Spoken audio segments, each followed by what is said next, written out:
Yun guys, papatubig tayo ngayon ng ating gulay.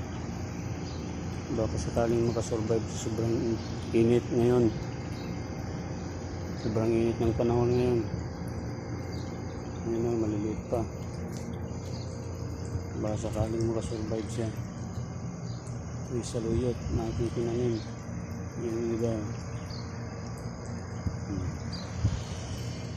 Yan po.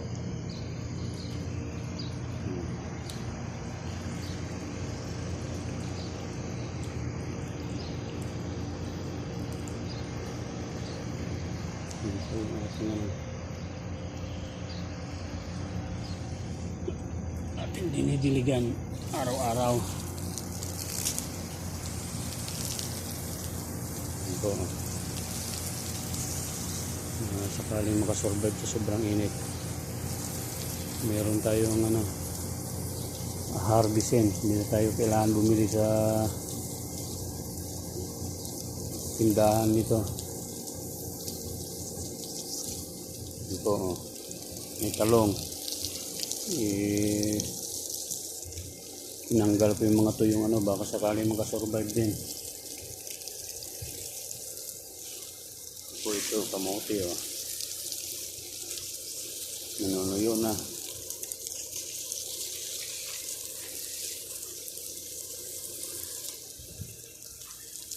Ito melon, talagang nahihirapan makasurvive, sobrang init.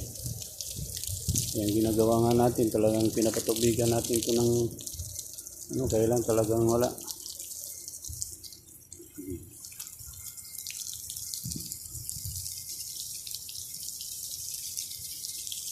Guys, yan.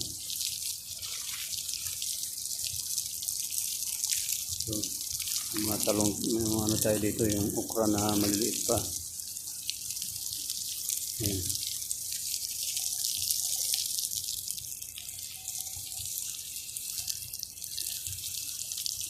Kailangan natin diligan kasi talagang grabe ang init dito.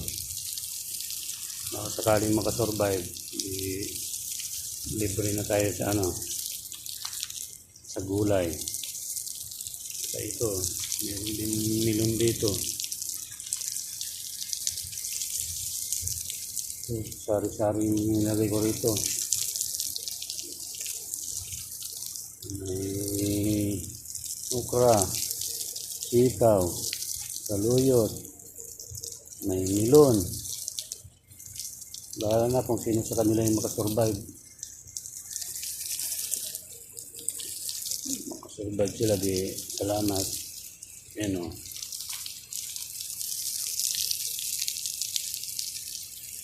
nakakalibre na tayo sa saluyot.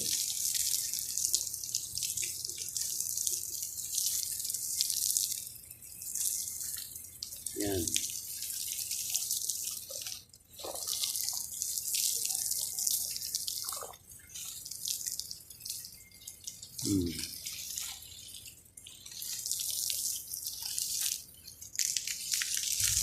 Kasi pag hindi mo biniligan to, talagang mamamatay.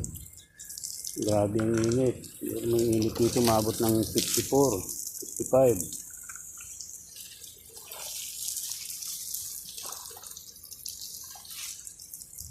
Yan. So, nahihirapan din makalaki kasi grabe init. Ito.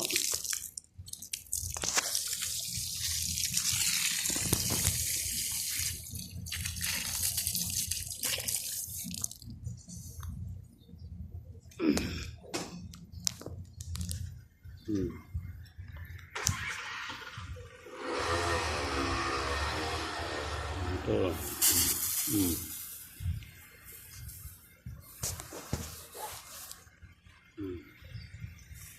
Yan.